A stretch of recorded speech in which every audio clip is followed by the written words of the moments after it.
Hi guys, welcome to the Liz Wheeler Show. I'm Liz Wheeler. I just want to start today by saying a huge thank you to you guys. The number of subscriptions on the show skyrocketed in the last 3 or 4 days over the weekend and late last week, which means that you guys have done what I requested, what I asked you to do, hitting that subscribe button. So thank you so much for doing that. I really appreciate it. If you haven't already subscribed, bring up iTunes on your computer, bring up Apple Podcasts on your phone, hit that subscribe button. It not only helps us become more visible in the Apple Podcast charts, it helps other people discover what we're talking about, which is really important. The same over on YouTube. You can find me at Liz Wheeler Show. Please hit the subscribe button there. Also hit the bell so that I can notify you every time we have a new episode, a new video, a new interview ready for you. You will get it sent right to you. Thank you again so much for doing that. I really appreciate it. Okay, what are we going to talk about on the show today? Well, Vice President Kamala Harris said that hurricane relief, this is in the wake of Hurricane Ian and the devastation that Hurricane Ian wrought in Florida. She says hurricane relief will be distributed based on skin color. Now, she didn't use that vulgar of a phrase because what the Democrats do is they use euphemisms. She said it will be distributed based on equity, but it means the same thing. This, of course, is just downright racist. Doesn't matter if you use a euphemism, this is racist. So what I want to talk about today is I want to talk about what it would look like in Florida and in our country as a whole, what it would look like if Kamala Harris's equity policies, her racist policies, were actually used as a determining factor when it comes to who gets relief in the wake of natural disasters. What would this actually look like? I also want to talk about why Democrats do this, because it's not just personal animosity towards white people, for example. It's not just them being so far removed from reality that they don't realize that their academic-sounding euphemisms have real-world racist discriminatory impacts on people. No, they are following a very specific playbook, and we need to understand exactly what that playbook is. I also want to talk about, particularly in the state of Florida, what black voters actually think of how DeSantis is handling this hurricane catastrophe. You maybe have seen this video, maybe you haven't. We have to talk about it. We have to watch it together because it is one of the most hilarious illustrations of exactly how voters think of politics versus how politicians and mainstream media pundits think about politics. So we're going to watch that together. Also, where is Joe Biden? We've had a natural disaster. Joe Biden's words, he says, oh, this is not just a disaster for Florida. This is a disaster for America. We're all here for you. Well, where's here, Joe? Why aren't you in Florida? Joe Biden has not visited the scene of the disaster yet. Also, Dr. Fauci's back. Yes, we thought we had rid ourselves of him. I wish. Not yet. Dr. Fauci, as his last hurrah, is actually giving more of your money and my money to EcoHealth Alliance. That is Peter Daszak. Peter Daszak is the same man who gave NIH grants that Fauci gave to him the first time to the Wuhan Institute of Virology, and they cooked up the COVID-19 virus in their gain-of-function research. Fauci's giving more money to Peter Daszak at EcoHealth Alliance for more bat coronavirus research, and this really takes the cake. It's hard to make. You really can't make this kind of stuff up, but you will never guess the specific purpose of this research and how it's probably going to make Fauci rich. I want to look at the NIH grant documentation with you together because it is bananas. Speaking of bananas, I also want to debut a new segment of the show today. It's a little bit different. I think it's going to be pretty fun.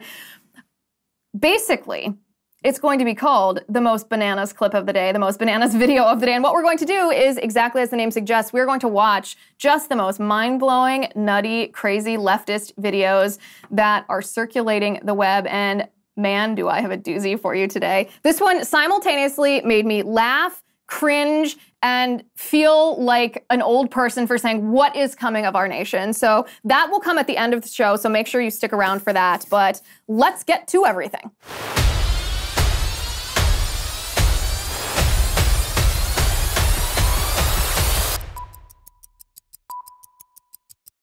Okay, I like Beam Organics, and I think you will too, because did you know that poor sleep can cause weight gain, mood issues, poor mental health, and lower productivity?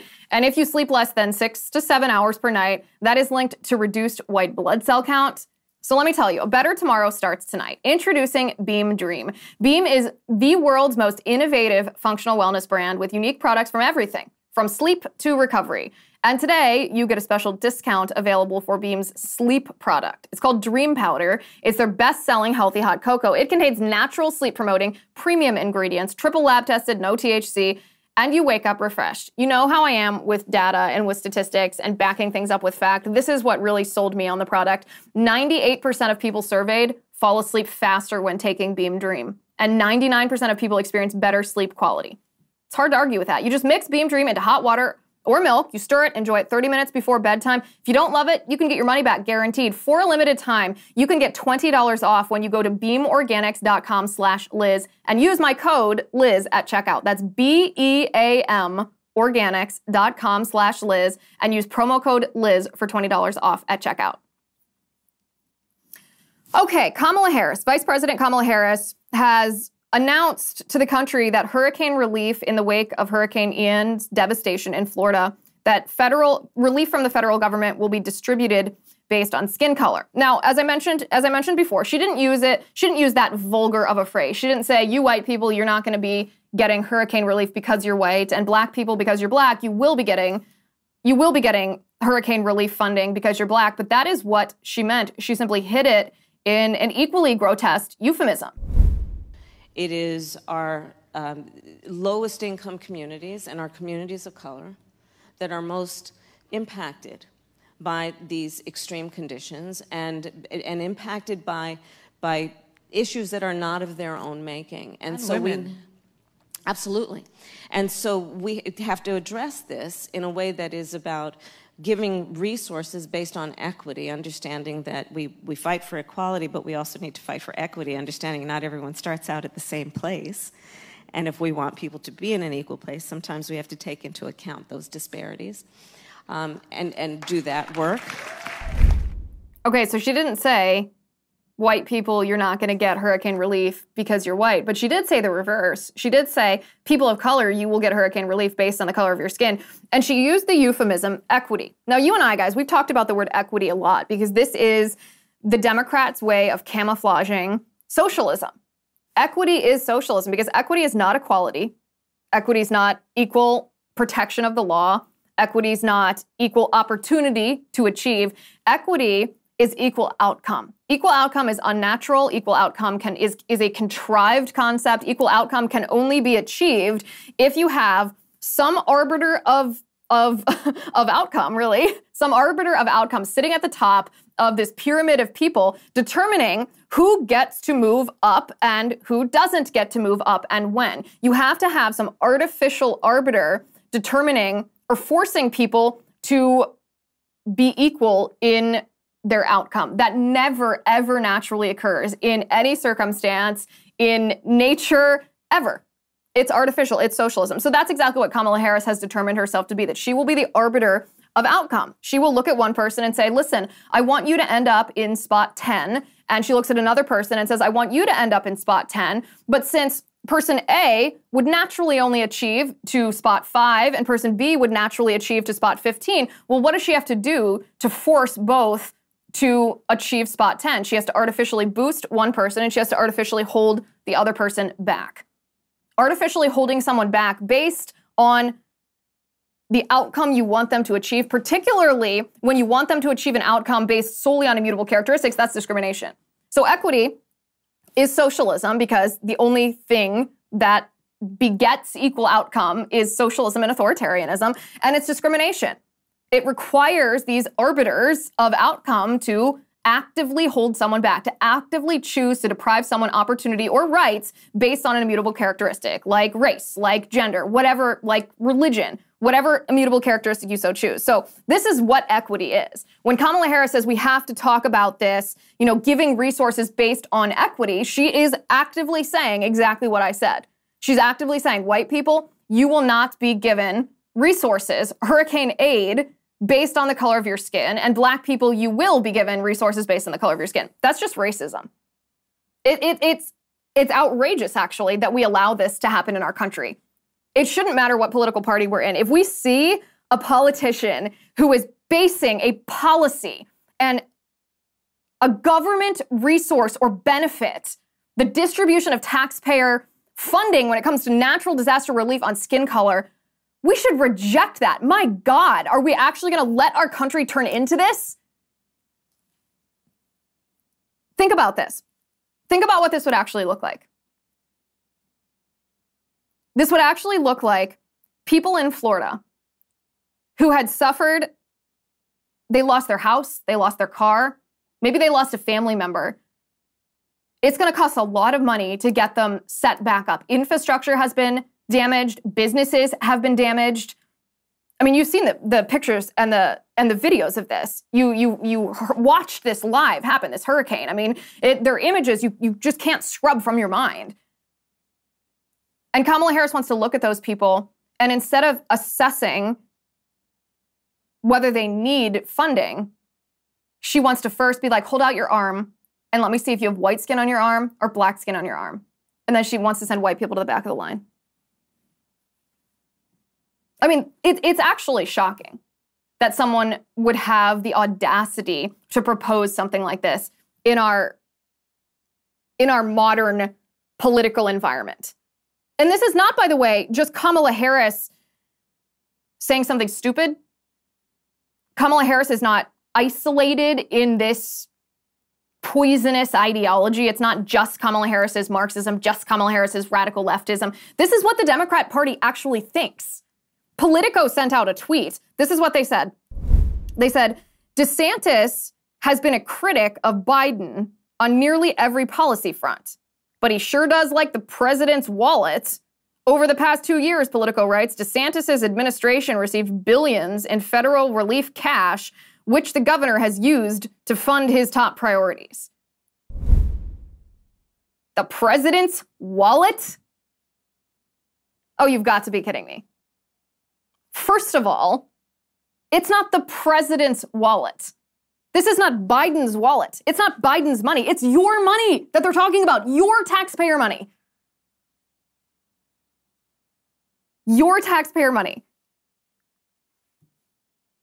They're advocating for the same thing that Kamala Harris is advocating for, except they're adding an additional layer of discrimination based on political views. So Kamala Harris only wants you to receive federal hurricane relief if you are a person of color, and wants you deprived of federal hurricane relief money if you are a white person. Well, Politico wants it taken a step further. If you are Republican, then they don't think that you should get federal hurricane relief funding from a Democrat administration. And they take it even one step further than that, because Florida is not all Republican. We think of it as the great free state of Florida because DeSantis has protected the individual rights of a lot of people and protected the entire state from the absolutely insane COVID nonsense and Marxism in public schools and all of that, sure. But there are Democrats that live in Florida. So what Politico is actually proposing here is a situation where if you're a Democrat right now living in the state of Florida and you need federal disaster funding, hurricane relief from the federal government, keep in mind, a Democrat in Florida, Politico doesn't think that you should get that because they think that Biden should only distribute federal hurricane relief funding to states where the governor has been politically loyal to Biden. When I read this, I thought, oh my goodness, this is authoritarian. This is like third world banana republic that you only get cooperation from the federal government. You only get access to your taxpayer money at the federal level if the governor has been a politically loyal person to the president. Can you even imagine that? I mean, think about the real world repercussions of this. Even through the lens of race, as the Democrats always want to talk about. What about black communities in Florida who've been devastated by this hurricane? Should they not get their taxpayer money in the form of federal hurricane relief because the governor of their state happens to be a Republican who is not in line with Biden's radical leftist ideology? So real people should suffer just to punish DeSantis. That is some messed up I can't even say the words here on this show because I try to be family friendly. That is just twisted. That is to distribute federal hurricane relief funding based on anything other than the need of relief shows you exactly what the motivations of the politicians are. The Biden administration wants to distribute federal hurricane relief funding based on race. Politico, the mainstream media, we know they're in bed with the Democrat politicians. They want it based on the political loyalty of the governor of that state. You don't have to be a conservative or a Republican or a fan of DeSantis, or you don't have to have voted for Trump or anything to see that that is so bananas, so bananas. And by the way, Kamala Harris, a lot of people did push back on Kamala Harris saying that she wanted to distribute hurricane aid based on race. And this is her response when she was asked about it.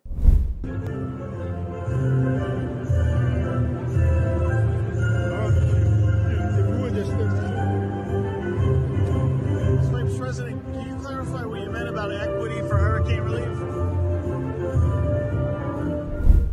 Here's what I don't get. If she stands by what she says, if she truly believes that it's the moral thing to do to discriminate against white people and redistribute wealth based on skin color, like critical race theory, right? That's what she's talking about. This idea that if you're black, you're inherently oppressed. If you're white, you're inherently racist. This is the policy manifestation of critical race theory. If she actually believes that that's good and right and moral, then why doesn't she double down on this? Why is she, I mean, she clearly, you saw the video, she clearly heard the reporter. She looked right at the reporter in the eyes. She even gave like a little nod and a smile, like, hello, I acknowledge you as Her Highness is walking by. She sees this and she ignores it, but why? If she thinks that this is the right thing. So it's either, there's two reasons for this. Either her conscience, there is still the tiniest little ember burning in her conscience. She hasn't fully extinguished that flame inside her, and she knows that what she's doing is wrong, it's discriminatory, it's racist, and it's evil, or she wants to lie to people about it. Those aren't great options, but those are the only two options of why she would ignore a reporter who asked her a question when she acknowledged the reporter first and clearly chose to ignore his question based on the substance of the question. The FEMA director pushed back a little bit on what Kamala Harris said, but I don't know that what she said makes me feel any better about this. We're going to talk about that in a second, but first I want to talk to you about ExpressVPN. Now, as you know, I like ExpressVPN because it keeps my family and my information safe online. When you go online without a VPN service, your internet service provider can actually see and record every website you visit. So whatever you put into Google search, whatever you type into your URL, your internet service provider can copy that. They can watch what you're doing. And then they can legally sell that information, the websites that you visit, without your consent to ad companies and to tech giants who then use your data to target you. It's very creepy. If you go online without ExpressVPN protecting you, well, let me use an analogy here. Using the internet without ExpressVPN is kind of like using the bathroom with the door open.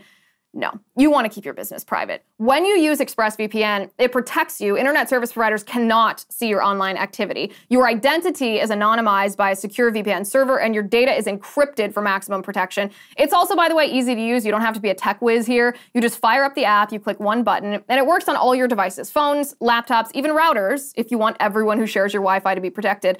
I like ExpressVPN because it keeps my family and our personal information safe when we are online. Secure your online activity today by visiting expressvpn.com/Liz. That's expressvpn.com/Liz, and you can get an extra 3 months free if you use my URL, expressvpn.com/Liz. So the FEMA director, the FEMA administrator, her name's Deanne Criswell, she pushed back on Kamala Harris's claim that they were going to distribute, the Biden administration was going to give hurricane relief funding based on equity. So-called equity, which is socialism, which requires discrimination, which is evil. That's been established. She went on Face the Nation and she said, our programs support everybody. I would say, I believe some of the things the vice president was talking about are the long-term recovery and rebuilding these communities to be able to withstand disasters so they can have less impact. We are going to support all communities. I committed that to DeSantis. I commit to you right here that all Floridians are going to be able to get the help that is available to them through our programs. So she kind of contradicts herself, I think, in what she says. Because in one sentence, she says, I commit to you that all Floridians are going to be able to get the help that's available to them through our programs. She said, our programs support everybody. So that would be, those two sentences would be a contradiction of Kamala Harris, basically saying, no, the vice president is wrong. She's being a bigot. We're not going to abide by that. But her other sentence just kicks the can down the road. She's like, well, maybe the discrimination is not going to happen now, but vice president saying the discrimination is coming in the next phase. I would say I believe some of the things the vice president was talking about are the long-term recovery and rebuilding these communities. So the racism is coming then. So it's not like the immediate, like hurricane aid that you need today, but anything that you need to rebuild is going to be based on equity. So all the headlines I thought were very misleading about what the FEMA director said, because the headlines were like, oh, the FEMA director contradicts vice president. The FEMA director says everyone who needs it will be able to get their funds. Well, she said that, but I don't know how both things that she said can be true. Either all Floridians are going to be able to be supported by federal hurricane relief, or the second phase, the rebuilding effort, is going to be distributed through the lens of equity, which is socialism, which requires discrimination, in this case, racial discrimination. Both can't be true. The mainstream media and even some right-wing media outlets, I thought, got that headline wrong. But the FEMA director should certainly be pushed harder on that, especially if she's going to be in any kind of prominent position going forward, looking at this disaster recovery, if Biden is going to put her front and center. That's what the Biden administration likes to do, by the way. There's somewhat of a technocracy. He likes to pass the buck. He doesn't like to be front and center for these events. He likes to say, oh, I'm not in charge of that. I have great people like the FEMA director. You can ask them. Because then the mainstream media can't quote him directly, not that they would, and Republicans can't hold him accountable for things that he claims he delegated to other people. Okay, but here's the thing. Critical race theory, equity, discrimination, racism, socialism. This is a battle between good and evil that is happening in the United States, and there's a very clear divide between Republican politicians and Democrat politicians. There's a very clear divide between the political elite in the swamp. The left is obviously very socialist, and the right, except for maybe like Liz Cheney, right, and Adam Kinzinger, and maybe Mitt Romney, although I don't think he's a true socialist, I just think he's an idiot. Aside from them, there's a very clear divide that Republicans are on the good side and Democrats are on the side of Marxism and socialism and racism. But what about the people? This is very interesting because the voters are not actually represented by our elected officials. It is not a divide, a very clear-cut, straight line down the middle between Republican voters and Democrat voters outside of the Beltway. Republican voters, in large part, yes, are against socialism. But Democrat voters are not, just because they vote for Democratic politicians who support socialism. The Democratic voters themselves are not necessarily for socialism. And nowhere is this more evident than in the state of Florida. DeSantis is responding to this disaster in a very competent, very effective, very quick way. You'll notice that the left is actually having a hard time finding a way to criticize what DeSantis is doing. That's why we talked about last week. That's why The View brought up some old quote of DeSantis about climate change and not being in the pews of the climate change alarmism church. That's what they were using to attack DeSantis because, oh, it must be his fault. Mother Earth must have known he criticized the climate change alarmists, and that's why Hurricane Ian struck Florida. Just the thinnest, most pathetic arguments that you can possibly imagine. But the voters in Florida see what DeSantis is doing. They see that he is not distributing aid based on political affiliation, and he is not engaging in racial discrimination when it comes to disaster aid from the state government. And so this is what at least one Black Democrat voter in Florida thinks of the whole situation. That not DeSantis, but that gas is here in Arcadia.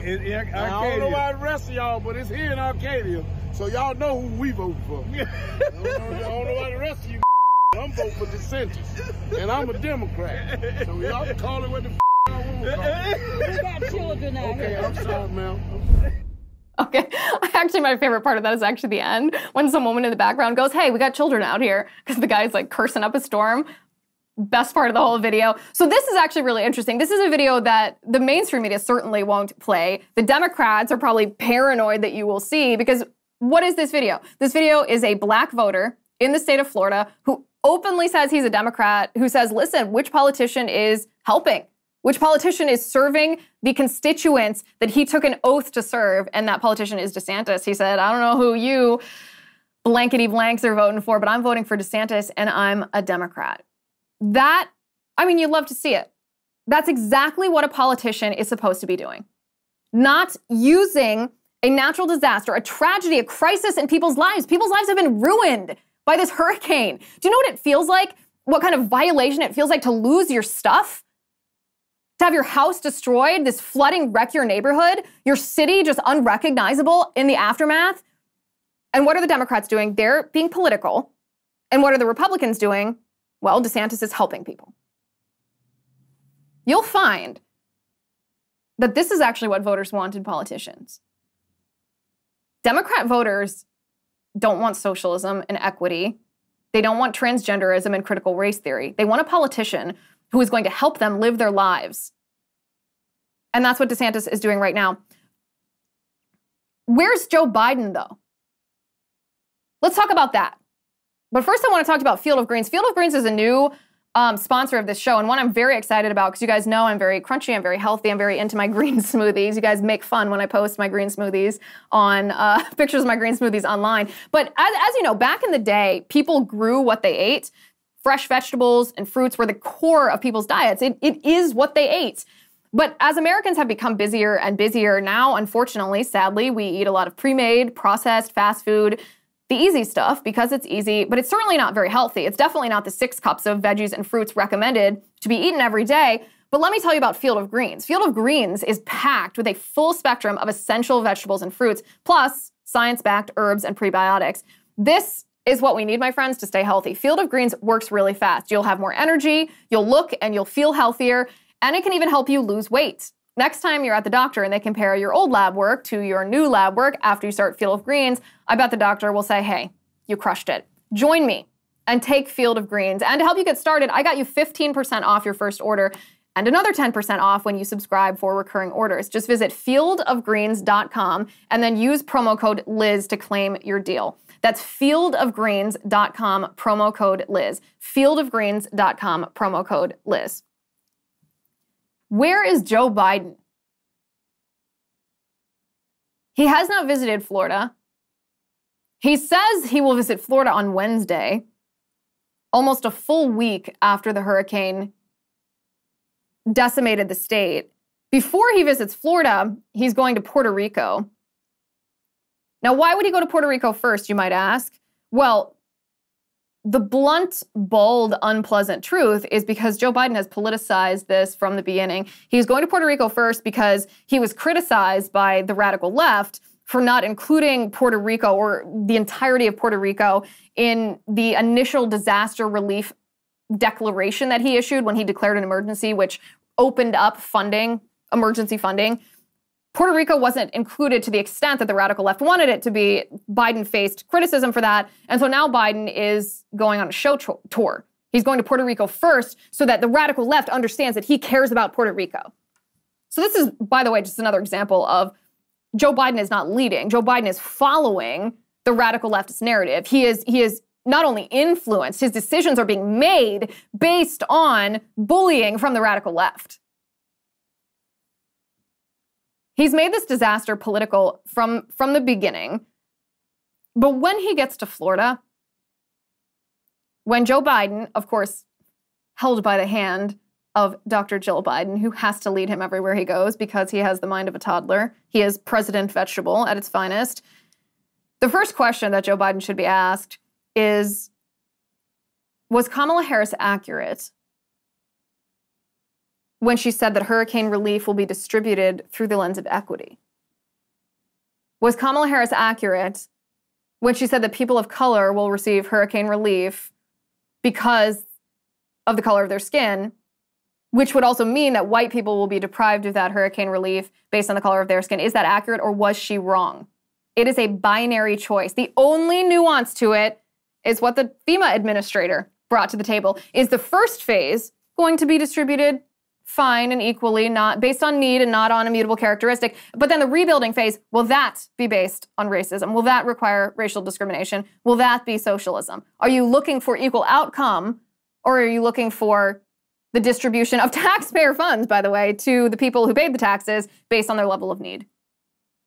If he's not asked this question, it is a gross negligence of journalistic integrity to whoever is in that room. Because what presidents do when they survey these disaster scenes, and by the way, I understand presidents who hold back from visiting disaster scenes. I know this might be an unpopular opinion, but hear me out here. Sometimes presidents just get in the way. Because it's not like they're going to be doing work that someone else wasn't going to be doing, right?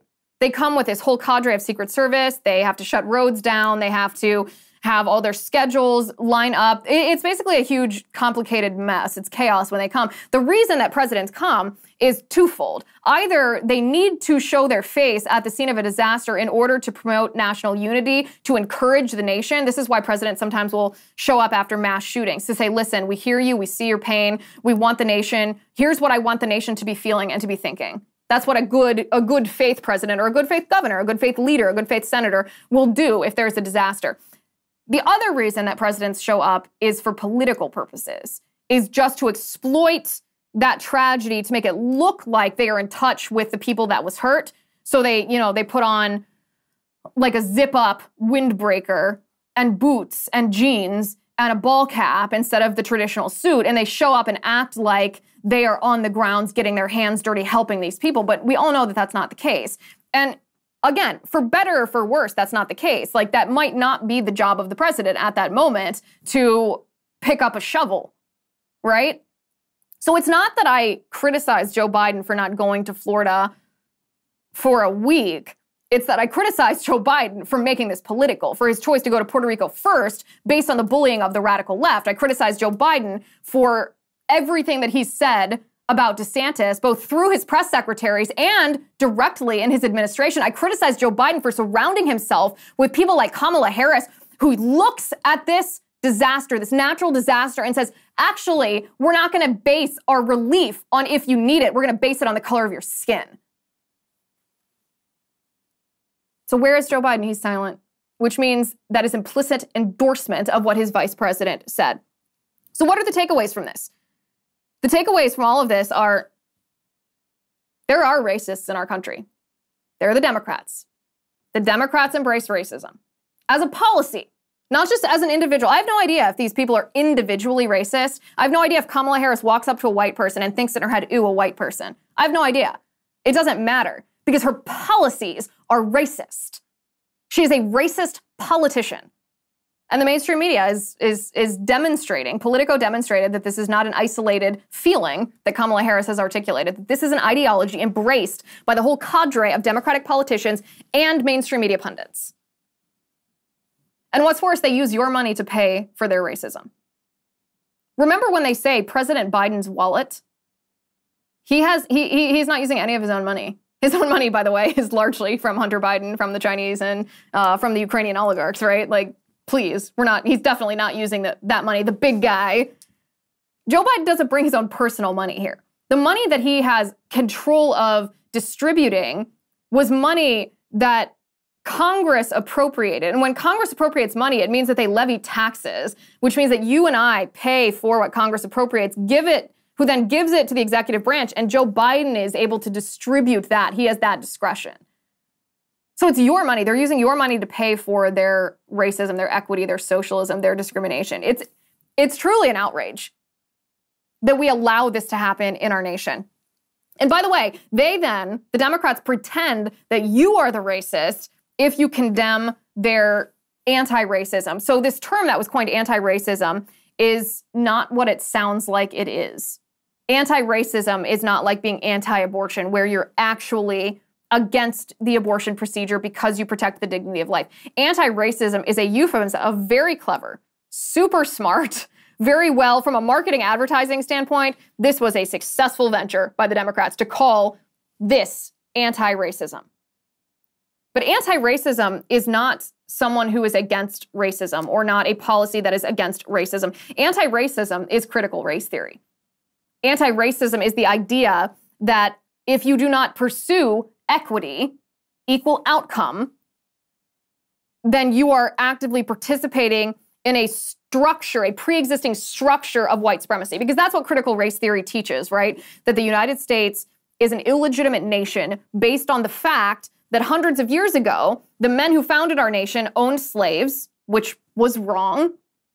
But because of that, our entire nation is built on a structure of white supremacy. This is what the critical race theorists tell us. Meaning everything that you have now, every freedom that you enjoy, every opportunity that you pursue, every bit of prosperity that you have been able to earn and achieve isn't in and of itself a good thing. It was built on a structure of white supremacy. So even if you do not look at a person of color, a black person or a brown person, and think, I think less of that person because of the color of their skin. If you look at other people with other skin colors and think, I want equal rights for everybody. It doesn't matter what color skin they have. They're children of God. We're all equal. It doesn't matter to the left if you think that. According to critical race theory, it doesn't matter what you think. It doesn't matter what you say. It doesn't even matter how you act now. Just by nature of existing as a white person, if you are a white person in this country, you are participating in the structure of white supremacy. This is critical race theory. So critical race theory is evil, but it's a step even beyond that. It's not just bad in and of itself. It's Marxism. It's new Marxism is what I would call it. It's not like Marx and Engels Marxism in the sense that critical race theory is not advocating for the workers to revolt against the ruling class. It's next generation Marxism. Next generation Marxism understands that in order for a Marxist revolution to happen, it's not going to be the workers that rise up. It's going to be a new vanguard that rises up. And the new vanguard is going to be created, in the case of critical race theory, by sparking racial divide, by labeling every demographic, every person based on immutable characteristics, either as an oppressor or someone who is oppressed, and convincing the quote-unquote oppressed to rise up, to revolt against the oppressors. Now, these oppressors, maybe you didn't do anything. You might not be an actual oppressor, but you're irredeemably an oppressor in the eyes of the left based on your skin color, based on what someone who maybe shared your skin color 250 years ago did. This is what we're seeing from the left, and your taxpayer money is funding it. They are dividing people. They are attempting to tear down our cultural institution. They are decimating unity in our nation on purpose in order to destroy our country, in order to impose Marxism. That is what Kamala Harris accidentally let slip.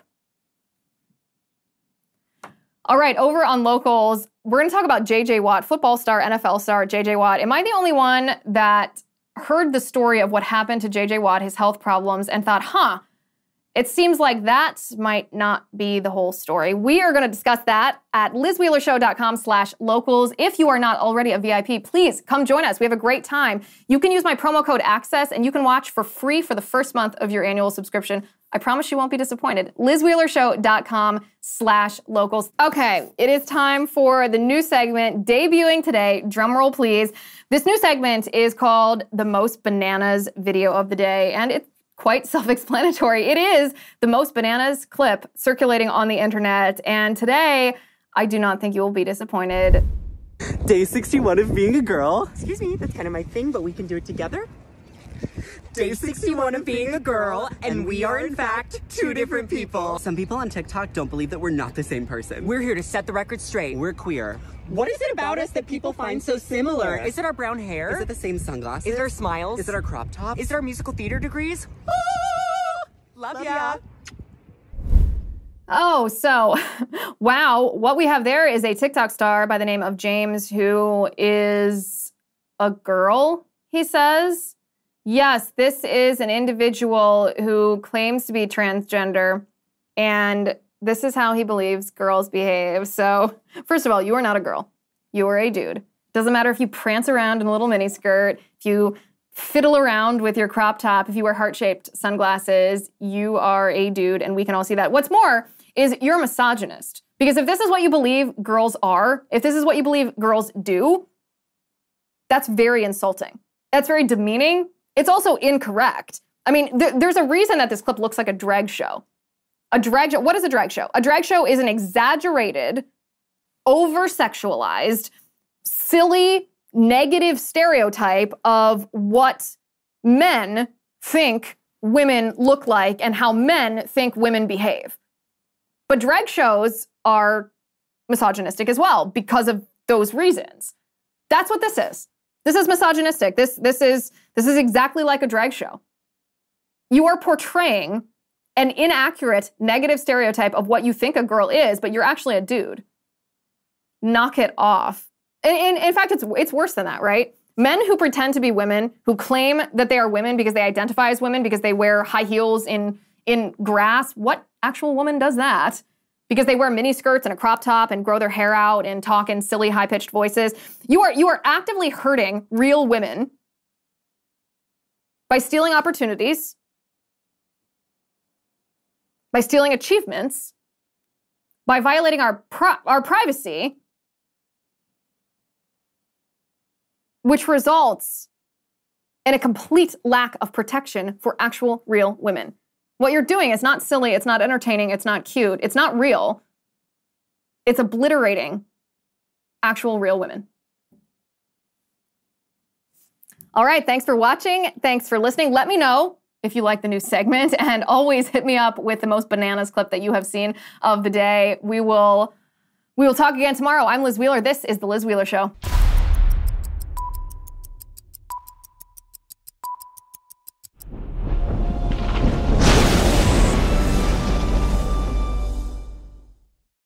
If you haven't already, give this video a thumbs up, hit the subscribe button below, and ring the bell to make sure you never miss a video.